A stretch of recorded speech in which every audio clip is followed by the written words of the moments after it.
नमस्कार, शिक्षालय में आप सभी का बेहद स्वागत है। मेरा नाम है Renu Yadav. Metals non metals का एक बहुत ही बेहतरीन क्वेश्चन है। कहता है कि फॉर्मेशन ईथीन का बता दीजिए। ये क्वेश्चन इसलिए भी बेहतरीन है क्योंकि कार्बन एंड इट्स कंपाउंड में भी आप ईथीन का इलेक्ट्रॉन डॉट स्ट्रक्चर और ईथीन का फॉर्मेशन देखेंगे। सबसे पहले ये समझते हैं ईथीन क्या है। ईथीन का मतलब है C2H4। ठीक है, लेक्चर में आगे बढ़ने से पहले ये समझिए कि फॉर्मेशन ऑफ ईथीन के साथ आपको मॉलिक्यूल लिखा भी नजर आएगा, यानी ईथीन मॉलिक्यूल। अब यहाँ एक छोटा सा पॉज लीजिए और याद रखिए कि अगर सेम एलिमेंट्स कंबाइन कर जाते हैं मॉलिक्यूल ऑफ एलिमेंट कहलाए जाते हैं, लेकिन अगर डिफरेंट एलिमेंट्स कंबाइन कर जाते हैं तो मॉलिक्यूल ऑफ कंपाउंड कहलाए जाते हैं। ठीक है, इसका मतलब अगर आप C2H4 को ही देखें तो यहाँ पर 2 कार्बन और 4 हाइड्रोजन, इसका मतलब 2 टाइप के एलिमेंट्स, एक कार्बन और एक हाइड्रोजन, दोनों की भिन्न थी properties, physical property, chemical property, सब कुछ अलग था, लेकिन इन्होंने साथ में कंबाइन किया तो ये कहलाया जाएगा मॉलिक्यूल ऑफ कंपाउंड या फिर केवल कंपाउंड, या फिर अगर आप मॉलिक्यूल भी लिखा देखेंगे तभी भी आप समझ जाइए कि यहाँ पर 2 डिफरेंट टाइप के एलिमेंट्स ने कंबाइन कर लिया है। ठीक है, आई होप इतना समझ में आया होगा। चलिए, अब अगर ये समझ में आया है तो ये समझिए कि फॉर्मेशन अगर आपको किसी को दिखाना हो तो फॉर्मेशन दिखाने के लिए आपको हमेशा सबसे पहले मूलभूत ज़रूरत है कि आपको ये पता होना चाहिए कितने एटम्स इस्तेमाल हुए और उन एटम का एटॉमिक नंबर कितना है। ठीक है, अब अगर आप यहाँ देखें तो हमारे पास कार्बन के 2 एटम और हाइड्रोजन के 4 एटम इस्तेमाल हुए हैं। अगर आप कार्बन की बात करते हैं तो कार्बन का एटॉमिक नंबर 6 होता है। 6 का मतलब इसका कॉन्फ़िगरेशन है 2 and 4। ठीक है, यानी K शेल में तो 2 इलेक्ट्रॉन है और L शेल में हमारे पास 4 इलेक्ट्रॉन है। आप ये भी जानते हैं कि K शेल की स्टेबिलिटी 2 ही इलेक्ट्रॉन से होती है, लेकिन K शेल के बाद जितने भी शेल्स होते हैं, L, M, N, जो भी शेल्स की आप बात करें, उनकी मैक्सिमम कैपेसिटी भले ही जितनी हो, कम से कम उनको 8 इलेक्ट्रॉन अपने आप को स्टेबल करने के लिए चाहिए। तो इसका मतलब L शेल में 4 इलेक्ट्रॉन है और इस कार्बन को 4 इलेक्ट्रॉन की ज़रूरत है। इतनी बात समझ में आई। चलिए, अब हम हाइड्रोजन की तरफ रुख करते हैं। हाइड्रोजन का एटॉमिक नंबर है 1। एक एटॉमिक नंबर का मतलब है कि इसके पास ले दे के एक ही शेल है, K शेल, और उस K शेल में सिर्फ 1 इलेक्ट्रॉन मौजूद है। होने कितने चाहिए? होने चाहिए 2 इलेक्ट्रॉन। तो कार्बन भी ये कोशिश करेगा कि वो कैसे भी करके अपने आप के इस शेल को स्टेबल कर ले। एक छोटा सा पॉज लीजिए। शेल को स्टेबल करने का मतलब होता है कि जितनी उसकी कैपेसिटी मैक्सिमम है, जैसे K शेल की 2 इलेक्ट्रॉन की मैक्सिमम कैपेसिटी है, तो हाइड्रोजन कोशिश करेगा 2 इलेक्ट्रॉन पा ले, मतलब कंप्लीट कर ले। 1 इलेक्ट्रॉन है, एक किसी से ले ले। हाइड्रोजन की L शेल की मैक्सिमम कैपेसिटी स्टेबिलिटी के लिए 8 इलेक्ट्रॉन की होती है, तो ये भी कोशिश करेगा कि 4 मेरे पास है, 4 मैं किसी से ले लूँ। ठीक है, चलिए, एक बात और याद रखिए, किसी भी एटम का जो आउटर मोस्ट शेल होता है उसके एटॉमिक नंबर के हिसाब से उसी को हम वैलेंस शेल भी कहते हैं। चलिए, अब हम आ जाते हैं मुख्य क्वेश्चन पे कि फॉर्मेशन दिखाने के लिए क्या करना है। तो फॉर्मेशन दिखाने के लिए सबसे पहले जो एलिमेंट्स दे रखे हैं वो लिख लीजिए। आपके पास 2 एलिमेंट है, कार्बन और कार्बन। कार्बन और कार्बन तो लिख लिया आपने, लेकिन अगर आपको फॉर्मेशन दिखाना है तो आपको आउटर मोस्ट शेल के इलेक्ट्रॉन्स को रिप्रेजेंट करना होगा, पूरे एटॉमिक नंबर को रिप्रेजेंट नहीं करना। आउटर मोस्ट शेल में जितने इलेक्ट्रॉन्स हैं उतने दिखा दीजिए। कार्बन के पास आउटर मोस्ट शेल में 4 इलेक्ट्रॉन है, यानी 1, 2, 3 और 4। ठीक है, अब ब्रह्मांड में जितने भी कार्बन है सबका यही हाल है, सबके आउटर मोस्ट शेल में 4 ही इलेक्ट्रॉन होंगे। क्योंकि हमारे पास 2 कार्बन दे रखे थे इसलिए मैंने 2 कार्बन बनाए हैं। अब इस कार्बन के भी इलेक्ट्रॉन्स मैं बना लेती हूँ, 3 और 4। हो गई बात क्लियर? चलो, बहुत बढ़िया। अब बात आती है हाइड्रोजन की। हाइड्रोजन जिसके पास एक ही शेल है वो भी इनकम्प्लीट है। अब क्योंकि 4 हाइड्रोजन है तो मैं 2 हाइड्रोजन इस कार्बन की तरफ अप्रोच करते हुए दिखा देती हूँ और 2 इसकी तरफ। मान के चलिए एक हाइड्रोजन आया अपने एक इलेक्ट्रॉन के साथ। यहाँ एक छोटा सा पॉज लीजिए। हमने हाइड्रोजन के इलेक्ट्रॉन को क्रॉस से दिखाया है, आप चाहेंगे तो डॉट से भी दिखा सकते हैं। दोनों को डॉट से या दोनों को क्रॉस से दिखा सकते हैं, या फिर एक के इलेक्ट्रॉन्स को डॉट से और दूसरे के इलेक्ट्रॉन को क्रॉस से दिखा सकते हैं, कोई फर्क नहीं पड़ता, छोटा सा क्रॉस बनाइएगा। एक हाइड्रोजन यहाँ से आया, इन दोनों हाइड्रोजन ने इस कार्बन को अप्रोच किया है। अब बाकी के बचे 2, तो एक हाइड्रोजन यहाँ से आया और एक हाइड्रोजन यहाँ से आया। इतना समझ में आ गया आपको।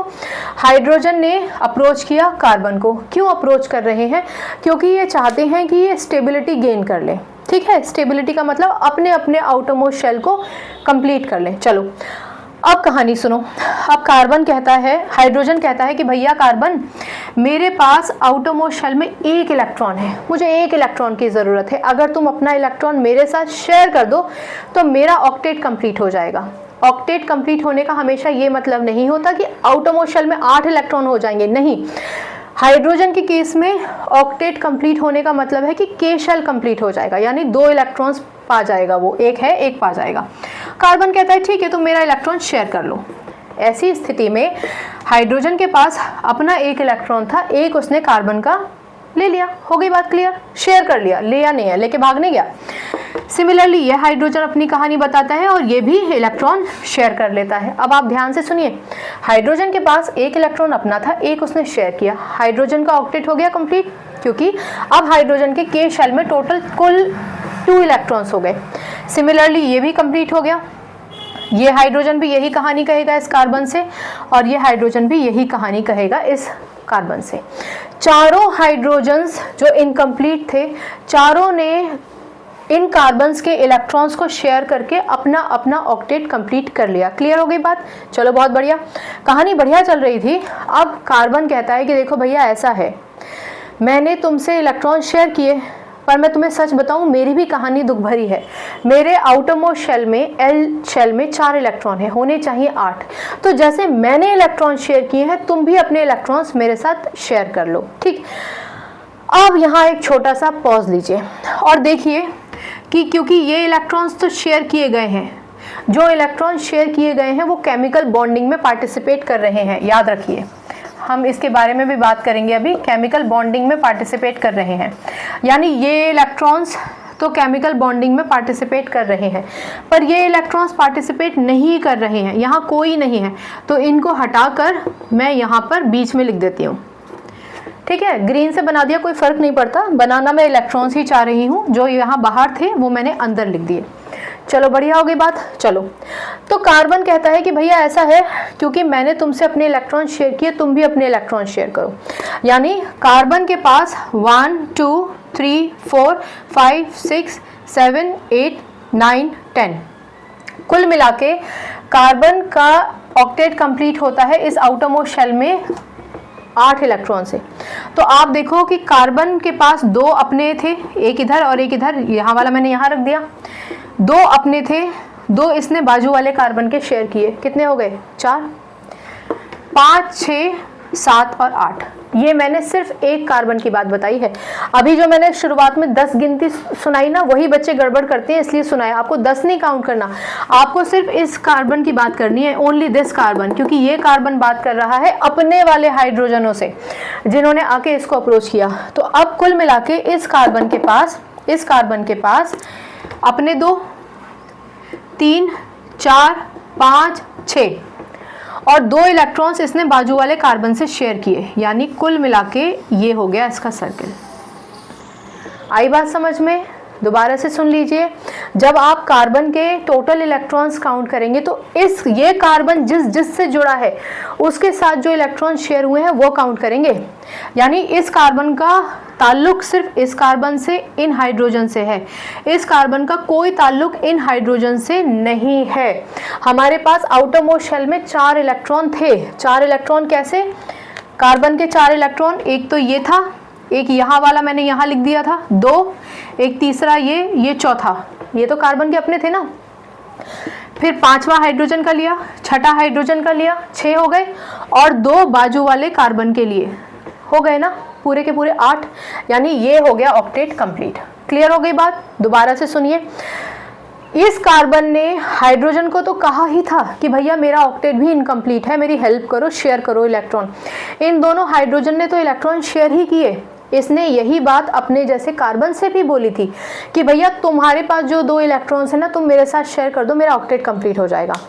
अगली कार्बन ने भी यही कहा कि भैया मेरे पास भी 4 इलेक्ट्रॉन है, मेरे पास अपने 4 इलेक्ट्रॉन है। इस कार्बन का 1 2 तीसरा और चौथा वाला यहाँ से जो मैंने यहाँ लिखा था 4 इसके अपने थे। इसने कहा कि मैं एक हाइड्रोजन से ले लेता हूँ 5, एक इससे ले लेता हूँ 6 और 2 तुम अपने वाले मेरे साथ शेयर कर लो। कितने हो गए 6 और 2 8। यानी अगर आपको इस कार्बन को सर्किल करना हो तो जो जो इलेक्ट्रॉन्स इसने शेयर किए हैं उनको एनसर्कल कर लीजिए, उनको घेरे में गोले में ले लीजिए, यानी ये। क्लियर हो गई बात? सिंपल हो गया। इस कार्बन के पास 1 2 3 4 अपने थे, 5वां इससे शेयर किया, 6ठा इससे शेयर किया और बाकी के 2 हाइड्रोजन बाकी के 2 इलेक्ट्रॉन अपने जैसे कार्बन से शेयर किए। ये होता है इलेक्ट्रॉन डॉट स्ट्रक्चर और इसी को हम कहते हैं फॉर्मेशन दिखाना। फॉर्मेशन में आपने आउटरमोस्ट शेल के इलेक्ट्रॉन्स दिखा दिए और आपने शेयरिंग दिखा दी। चलो अब एक बात और समझिए, यहाँ पर जितने जितने इलेक्ट्रॉन शेयर हुए हैं उतने बॉन्ड दिखा दीजिए। आपको पता है 2 इलेक्ट्रॉन शेयर होने पे 1 बॉन्ड आता है। अब देखो, आप अगर इस पूरी डिज़ाइन को देखो तो यहाँ कार्बन डबल बॉन्ड, ये डॉट थे 4, मैंने 4 डॉट बना दिए, ये कार्बन। आपको पता है ये डॉट्स क्या सिंबलाइज करते हैं? इलेक्ट्रॉन्स। 2 इलेक्ट्रॉन शेयर होने पे 1 बॉन्ड बनता है। यहाँ टोटल 4 इलेक्ट्रॉन शेयर हुए हैं, यानी कि डबल बॉन्ड हो गया। हो गई बात क्लियर? चलो बहुत बढ़िया, 1 मिनट दीजिए मुझे। चलो ये क्लियर हो गया। अब इस कार्बन ने हाइड्रोजन के साथ भी 2 इलेक्ट्रॉन शेयर किए, यानी कि 1 बॉन्ड हाइड्रोजन। यहाँ भी 2 इलेक्ट्रॉन शेयर हुए, यानी कि 1 बॉन्ड हाइड्रोजन। यहाँ भी 2 इलेक्ट्रॉन शेयर हुए, यानी 1 बॉन्ड हाइड्रोजन और यहाँ भी 2 इलेक्ट्रॉन शेयर हुए, यानी कि 1 बॉन्ड हाइड्रोजन। अगर आपसे इलेक्ट्रॉन डॉट स्ट्रक्चर पूछा जाएगा तो आप ये बनाएंगे, ओपन स्ट्रक्चरल फॉर्मूला आप ये बना सकते हैं, ठीक है ना। और अगर आप इसको और कॉम्पैक्ट करेंगे तो टोटल काउंट कार्बन के कितने हैं 2 और टोटल हाइड्रोजन के काउंट कितने हैं 4, तो आप ये भी लिख सकते हैं। इसको हम मॉलिक्यूलर फॉर्मूला भी कहते हैं, ठीक है ना, मॉलिक्यूलर फॉर्मूला। तो यहाँ से आपको पता चलता है टोटल कार्बन कितने थे, हाइड्रोजन कितने थे। यहाँ से आपको ये पता चलता है किस किस के बीच में कितने कितने बॉन्ड थे। यहाँ से आपको ये पता चलता है कि किस किसने किसके इलेक्ट्रॉन शेयर किए थे। आई होप इतनी बात आपको समझ में आ गई होगी। लेक्चर अभी ख़त्म नहीं हुआ है। अब क्या जानना ज़रूरी है? केमिकल बॉन्डिंग क्या होती है? आपको पता है कि जब कभी भी इलेक्ट्रॉन्स की शेयरिंग होती है तो एलिमेंट्स के बीच में जो बॉन्ड बन जाता है उसको कोवेलेंट बॉन्ड कहते हैं। कोवेलेंट बॉन्ड कहते हैं। इसका मतलब कार्बन और हाइड्रोजन के बीच में कोवेलेंट बॉन्ड बना, लेकिन कौन सा? Single covalent bond. Single covalent bond.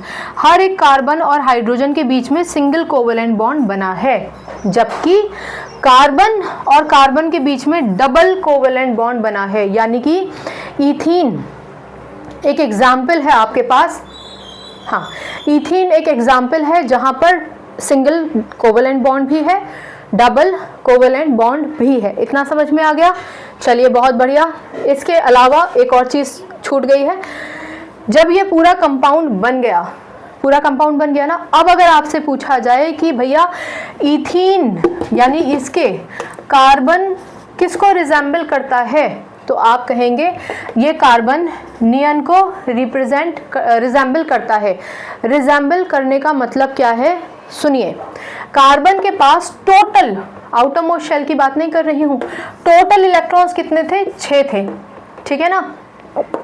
Total 6 थे ना, 7वां इससे लिया, 8वां इससे लिया, 9वां और 10वां इससे लिया, यानी कि अब जब पूरा शेयरिंग वेयरिंग हो गई तो कार्बन के पास 10 इलेक्ट्रॉन हो चुके हैं और 10 इलेक्ट्रॉन रिजेंबल करता है नियन को, जिसका एटॉमिक नंबर ही 10 होता है। यहाँ पर एक बात याद रखिए कि आप एटॉमिक नंबर 10 हो गया ये नहीं बोलेंगे, आप ये कहेंगे कि ऑक्टेट कंप्लीट हो गया, टोटल काउंट ऑफ इलेक्ट्रॉन 10 हो गए जो नियन के बराबर हैं। नियन से ही कंपैरिजन क्यों किया जा रहा है? क्योंकि हीलियम, नियन, आर्गन, क्रिप्टन ये जितने भी हैं ये सारे नोबल गैसेज हैं, जिन्हें हम इनर्ट गैसेज भी कहते हैं। इनकी खासियत ये है कि ये सारे स्टेबल होते हैं, यानी इनका आउटर मोस्ट शेल एकदम कंप्लीट होता है। और कोई भी नॉर्मल एलिमेंट चाहता है कि उसका आउटर मोस्ट शेल कंप्लीट हो, तो हम कुछ टर्म्स का इस्तेमाल करते हैं, जैसे कि कोई एलिमेंट स्टेबल होना चाहता है या फिर स्टेबिलिटी गेन करना चाहता है। स्टेबिलिटी को ही हम ये कहते हैं कि कोई भी एलिमेंट इनर्ट गैस कॉन्फ़िगरेशन चाहता है या फिर नोबल गैस कॉन्फ़िगरेशन चाहता है। यहाँ पर इनर्ट गैस या नोबल गैस कॉन्फ़िगरेशन का मतलब है कि जैसे ये नोबल गैसेस अपने ऑक्टेट में स्टेबल हैं, कंप्लीट हैं, ऐसे ही हर एक एलिमेंट चाहता है कि वो स्टेबल हो जाए, ठीक है। क्योंकि कार्बन ने स्टेबिलिटी गेन करने के लिए इलेक्ट्रॉन्स की शेयरिंग करके टोटल 10 इलेक्ट्रॉन पा लिए और वो नियॉन को रिजेंबल करते हैं। तो अगर आपसे पूछा जाए कि कौन सी इनर्ट गैस या नोबल गैस को रिजेंबल करता है कार्बन ईथीन बनने के बाद, पहले नहीं, तो आप कहेंगे नियन। अब क्योंकि ईथीन में हाइड्रोजन भी है तो अगर आपसे पूछा जाए कि हाइड्रोजन किसको रिजेंबल करता है ईथीन बनने के बाद, तो आप कहेंगे हीलियम, क्योंकि हीलियम का एटॉमिक नंबर 2 होता है, हाइड्रोजन का एटॉमिक नंबर 1 था और एक उसने शेयर किया इलेक्ट्रॉन, तो इसके पास टोटल काउंट ऑफ इलेक्ट्रॉन 2 हो गए, इस हाइड्रोजन के पास भी 2 हो गए, इस हाइड्रोजन के पास भी 2 इलेक्ट्रॉन और इस हाइड्रोजन के पास भी 2 इलेक्ट्रॉन हो गए। यानी कि अब total count of hydrogen electron कितने हो गए? 2। और ये किसको रिजेंबल करता है? हीलियम को। हीलियम कौन है? ऑफ कोर्स नोबल गैस, जिसे आप इनर्ट गैस भी कहते हैं। क्यों है ये खास? क्योंकि भैया इसका ऑक्टेट ऑलरेडी कंप्लीट है और हर एलिमेंट पीरियोडिक टेबल का चाहता है कि वो अपना ऑक्टेट कंप्लीट कर ले। ठीक है, आप किताब में पढ़ेंगे कि सारे नोबल गैसेस इनर्ट होते हैं, लेकिन सारे इनर्ट गैसेस नोबल नहीं होते हैं। इस सेंटेंस पे अभी दिमाग बिल्कुल लगाने की ज़रूरत नहीं है, क्योंकि हमारा लेक्चर इस कॉन्सेप्ट से बिल्कुल अलग है। क्लियर? वेल, तो आपको इस क्वेश्चन में फॉर्मेशन ऑफ ईथीन पूछा जा सकता है, इलेक्ट्रॉनिक डॉट स्ट्रक्चर पूछा जा सकता है, ओपन स्ट्रक्चरल फॉर्मूला पूछा जा सकता है, इसको मॉलिक्यूलर फॉर्मूला कहते हैं, ये पूछा जा सकता है। और इसके अलावा वैलेंस शेल कौन होते हैं, हाइड्रोजन ही किसको रिजेंबल करेगा, कौन से इनर्ट गैस को रिजेंबल करेगा ईथीन बनने के बाद, कार्बन किसको रिजेंबल करेगा ईथीन बनने के बाद, ये पूछा जा सकता है। इस पूरे स्ट्रक्चर में कितने कोवेलेंट बॉन्ड हैं वो पूछा जा सकता है। कितने कोवेलेंट बॉन्ड हैं? 1 2 3 4 5 6 कोवेलेंट बॉन्ड है। लेकिन सिंगल कोवेलेंट बॉन्ड कितने हैं? 1 2 3 4। डबल कोवेलेंट बॉन्ड कितने हैं? 1। डबल कोवेलेंट बॉन्ड तो एक ही है ना, तो 1 लिखेंगे। ठीक है। वेल, आई होप ये पूरा मैं आपको अच्छे से समझा चुकी हूँ। अगर आप लेक्चर पूरा सुनेंगे ना तो हर एक चीज़ आपको समझ में आएगी। हबड़ दबड़ करके जल्दबाजी करके लेक्चर समझाने का मतलब है कि आपको और कन्फ्यूजन में डालना, इसलिए हर एक चीज़ को बहुत डिटेल तरीके से हमने आपको वो आप तक पहुँचा दिया है। ठीक है, एम्पेरिकल फॉर्मूला के नाम से भी आप इसको पढ़ेंगे। कार्बन कंपाउंड्स का लेक्चर देख लीजिएगा, आपको सब कुछ समझ में आ जाएगा। इस बड़े वीडियो को शॉर्ट्स में डाल देते हैं, डिस्क्रिप्शन में इस वीडियो का लिंक आपको मिल जाएगा। कोई कन्फ्यूजन फिर भी हो तो पूछ लीजिएगा। हर एक लेसन की डेडिकेटेड प्लेलिस्ट है, आप जाके वहाँ से अपना मनपसंद टॉपिक या फिर वो टॉपिक जो आपको बॉदर करता है वो सुन और समझ सकते हैं। फिर भी अगर कोई कन्फ्यूजन है, फील फ्री टू आस्क। आपका हर एक छोटा बड़ा डाउट मेरे लिए बहुत इंपॉर्टेंट है। केमिस्ट्री में रट्टाफिकेशन जैसी कोई चीज़ नहीं है, आपने आप साक्षात समझ लिया है। सिर्फ कुछ चीज़ें याद रखनी है, जैसे कि एटॉमिक नंबर याद रखना है, रिएक्टिविटी सीरीज़ या फिर जैसे हम एक्टिविटी सीरीज़ कहते हैं वो याद रखिए, आयंस चार्जेस कितने होते हैं वो याद रखिए। वो आप जैसे जैसे लेक्चर सुनते भी रहेंगे अगर कंसिस्टेंटली, तो आपको सब समझ में आ जाएगा। डाउट मुझसे पूछिए, या आप अगर अपने टीचर से कंफर्टेबल हैं तो उनसे पूछिए, लेकिन पूछिए ज़रूर। हर टीचर चाहता है कि उसका बच्चा एकदम डाउट फ्री होकर पढ़ाई करे। सिर्फ मैं ही ऐसा नहीं चाहती हूँ, हर टीचर ऐसा चाहता है। ठीक है ना? चलिए, बाकी केमिस्ट्री से अपनी केमिस्ट्री अच्छी बनाइए, शिक्षा ले आइए। अगली बार मिलने तक अपना ख्याल रखिए, खुश रहिए, सकारात्मक रहिए और आपकी जीत होगी, ऐसा विश्वास अपने अंदर बनाए रखिए। नमस्कार।